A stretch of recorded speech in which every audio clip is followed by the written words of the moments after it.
Welcome, everybody, again to the Big Sky Now podcast. I am your host, Josh Amick. As always, we got my lovely panel, Fritz, John, Mark, and Ian.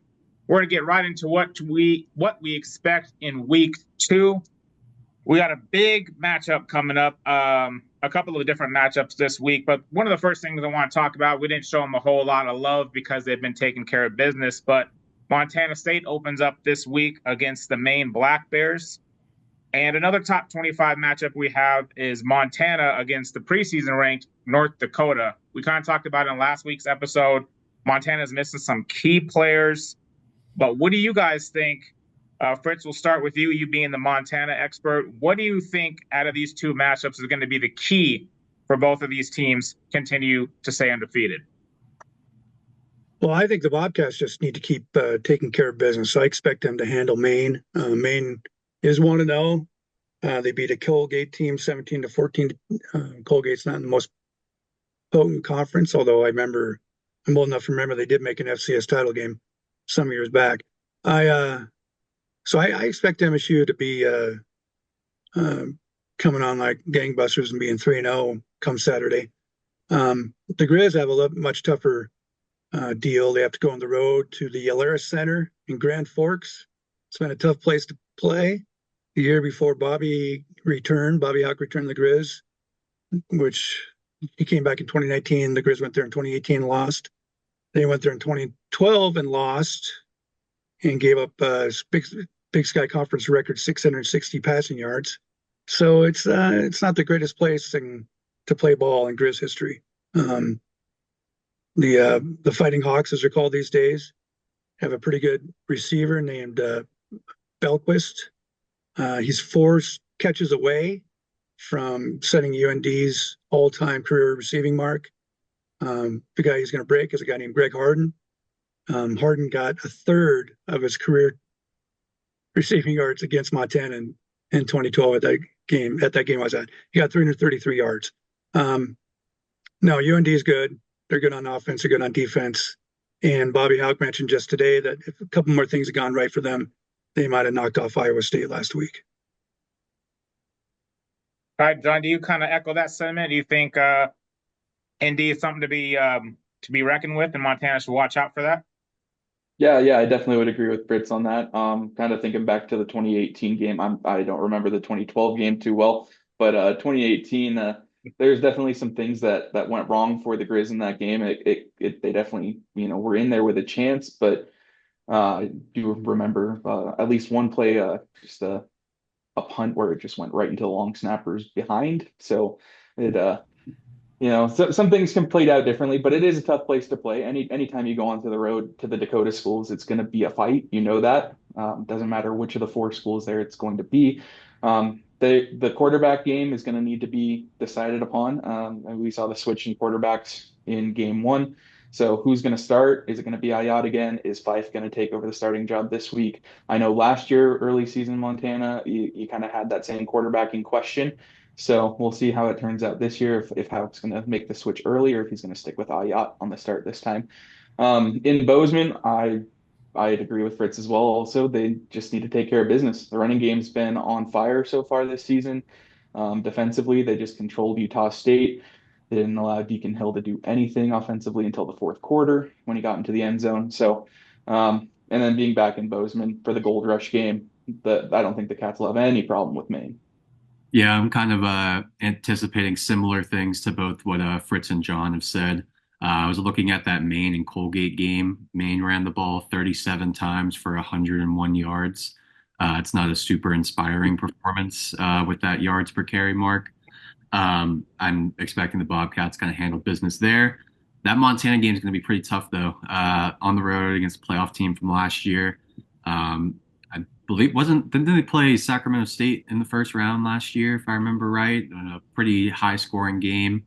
I could see that kind of happening again, except with Montana this time. Could be a high-scoring, close game. Definitely one I'm looking forward to, though. Yeah, nothing different here. I mean, Montana State shouldn't have any problem with Maine. I think Montana's going to be up against it at North Dakota. They look like they defended Iowa State pretty well, and that was a really good, they kept that game close for the whole way. Total yards were pretty close, 353 to 295. So I think, especially if they don't have Bergen and it's, unless they get their quarterback situation figured out, Grizz could be up against, figured to be up against it at North Dakota. All right. So we don't have any Thursdays games this week. It's just a full slate of games on Saturday. One of the first games to kick off is the Vandals against the Wyoming Cowboys. The Cowboys were undefeated, 7-0 at home last year. Now this year Idaho is going into them with a pretty impressive showing against Oregon. Mark, what do you think is going to be the key for the Vandals to get this tough road victory?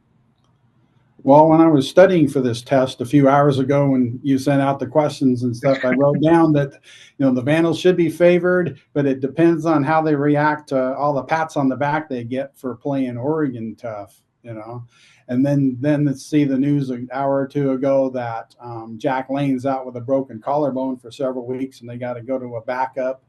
That actually could help them with their focus. They say, hey, we're up against it a little bit with our backup quarterback too. We can't just kind of show up and just because we played Oregon tough, we can beat Wyoming. I think they still should be favored, but I guess we'll see. Yeah. In the last episode, I said Mark must have looked on my notes about Eastern. I think he did the same thing here about Idaho. It's really just kind of about getting up after a close loss on the road against an FBS team. Not just an FBS team, the number 3 team in the country. So it's about kind of getting up after, a really close loss after that, refocusing, got another FBS team going on the road again. But really, at first I thought Idaho would be able to take this win. Hearing the news about the quarterback, I'm a little less confident in that. But I'm interested to see how it shakes out. Yeah, that quarterback loss is definitely huge. Anything you want to expand on this one, Fritz? I don't have a whole lot to add. I just, Wyoming had an awfully rough start to the season, and they're under new head coach, Joe Sawvell. The Craig Ball area ended up at Wyoming. It was pretty successful, probably as good an 8 or 10 year run as they had in a while. So it's hard to pick an FCS program to win on the road. I kind of want to lead toward Wyoming and, playing at 7,000 feet in Laramie, but might have to go with the Vandals this week. John, what do you think? You think Fritz is on the right track?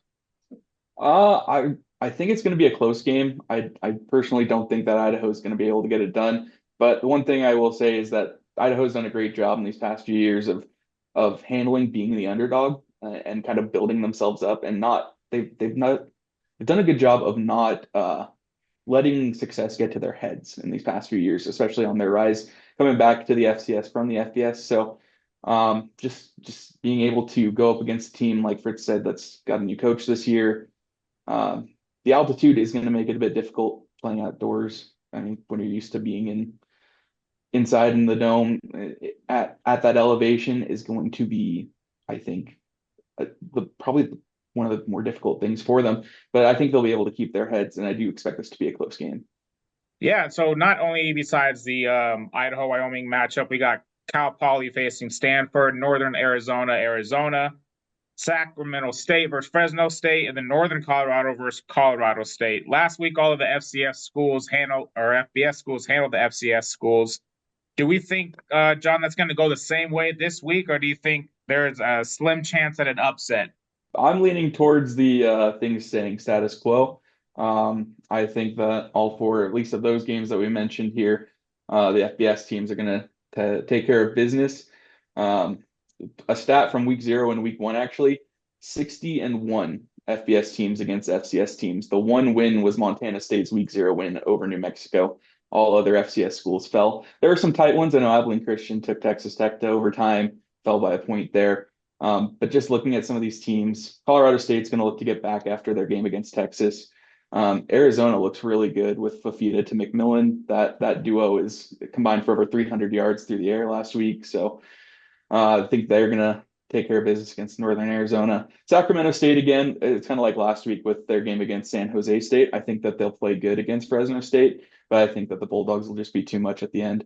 Yeah, I kind of think with Fresno State having that tough matchup against Michigan, they'll come out at home ready to play. So, Chris, what are your thoughts on these four or five matchups we got? A couple years ago, I would have picked Sac State because Troy Taylor had them really playing great football. Um, as much as I like Andy Thompson, former Grizz linebacker, and now the head coach of the Hornets, Fresno State only lost at Michigan by a score of 30-20. I think Michigan's still probably really good.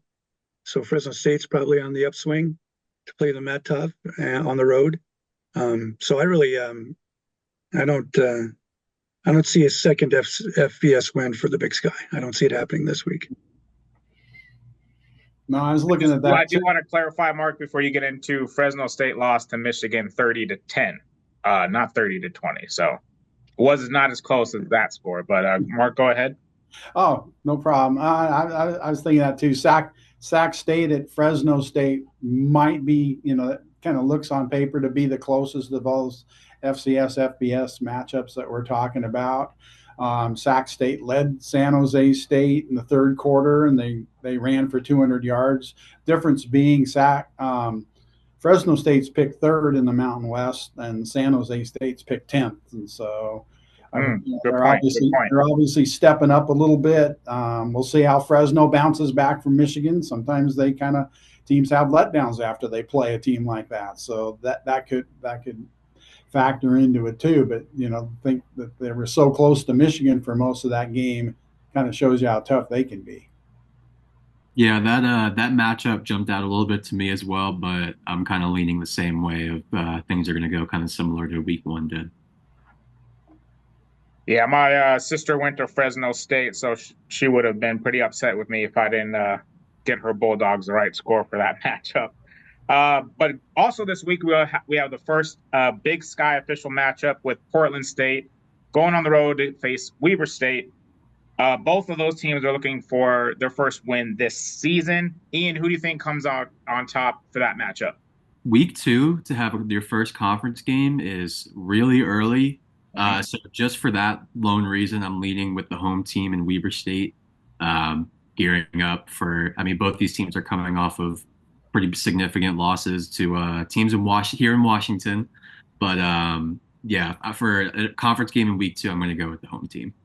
Yeah, I mean, Portland State scored 30 on WSU, which take it for what it is because they lost by 40. I mean, the fact I think it was you gave up 56 in the first half, and I know Washington State has pretty good offense, but man, that's kind of a red flag there. It kind of looked like Weber played the Huskies a little tougher than Portland State played Washington State. So I would lean toward Weber especially being at home too.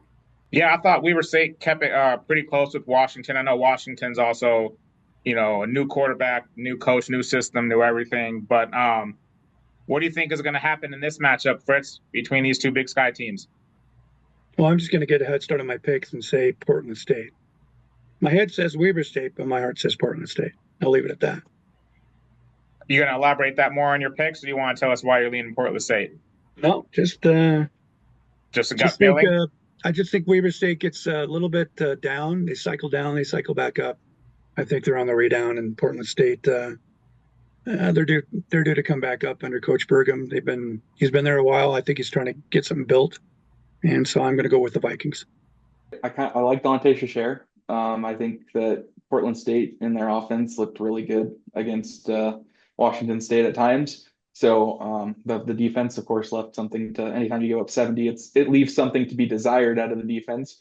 But an early season conference game, like Ian said, kind of you want to give it to the home team, but I feel like this one could be a toss up between the two. So I mean, if I had to go on the limb to take one, which I know we do, so I'll take Portland State on the road. All right, that actually is a perfect transition because John, you are the current leader for the leaderboard. Week 0, we only have the one game, and then we finally have a full leaderboard. So John is 13-0 this season. So for all the bettors at home, you might want to tell this guy he knows what he's talking about so far. The rest of us are not too far off, so we get a little bit of credit too. But John, go ahead and run down the list and give me the picks for the week. Well, first off, that 13-0 is because we kind of had an easy week with some of these FCS and FBS games. So I'm not taking too much credit for that. But so I'll start with that. Portland State, yeah, I think they're going to get the win and take it to the top of the conference, I guess, since no other conference games being played. I've got Wyoming over Idaho. I've got Fresno over Sacramento State. And I've got Colorado State over Northern Colorado for those FBS matchups. Idaho State will take care of business against Western Oregon. Stanford will beat Cal Poly. Cal Poly didn't look too great against San Diego last week, falling by 6. Eastern Washington will get the win over Drake. I know they kind of mentioned it's a rarity for Eastern Washington on that broadcast against Monmouth. They get to open the season with back-to-back home games, so they'll definitely be able to take advantage of that over Drake. I'm picking North Dakota to take down Montana. Just being at home, Montana schools haven't fared well in the Dakotas on the road. Montana State will beat Maine. Portland State over Weber, like I mentioned. Arizona over Northern Arizona, and I've got Davis over Texas A&M Commerce.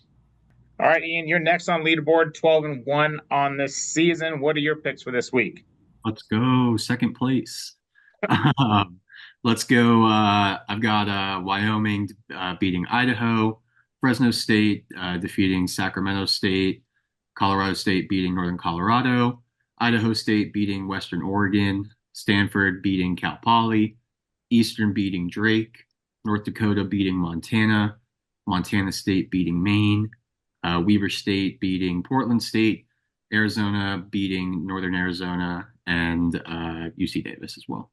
All right, Fritz, you are also 12-1 on the season. The one loss you did have was week 0. So what are your picks you have for this week? Well, since this podcast started, I've talked myself into picking Idaho on the road. So now I have 3 road teams winning. So I'll take Idaho. I'll take Fresno State, of course, and Colorado State winning. Idaho State winning. Stanford winning. Eastern Washington winning. I'll pick the Grizz, even though the other center has not been very kind. I'll take Montana State over Maine. And my other road warriors are the Portland State Vikings. And then Arizona will have an easy time with NU, I think. And then UC Davis winning at home as well. All right, Mark. Let me look at Ian, see if I can see any of his notes. Let me see. I'm covered. I can barely see across the room. You can't. How do you expect me to see from Coeur d'Alene all the way to Moses Lake? Maybe I have ESPN. Well, maybe I don't because DirecTV doesn't have ESPN anymore. So be that as it may, the quick answer for me is I have one road team winning, Idaho winning at Wyoming, and then I got the rest of the home team winning. I think North Dakota beats Montana. Eastern has no problem with Drake. With the other close game, I think Weber beats Portland State at home, and like I said, Fresno State beats Sac State, and then I got the rest of the home teams winning as well. You also got UC Davis winning? Yeah. All right. Well, that leaves me with the final picks. I think I'm got the same picks as Fritz. I am on board with Wyoming, Fresno State, Colorado State, Idaho State, Stanford, Eastern Washington. I got Montana winning this game just because I think I kind of talked Fritz into taking New Mexico over Montana State. So I'm taking his pick on this one. I'm trusting he's going to get me back in the win column. And then I got Weber State taking it home against Portland State just because I thought they had a lot of good signs in that first half against Washington, against I think a way better team. So I think they will handle business against Portland State. And then Arizona should have no problem with Northern Arizona. No offense to them, but Arizona just looks like a really good team this year. That is it for this week's episode of Big Sky Now. I want to thank my panel, as always, for tuning in. Join us again on Monday, as always, from the Big Sky Now podcast from Hacking On Sports Network. Thanks again to my panel. I've been your host, Josh Amick, and until next time, take care.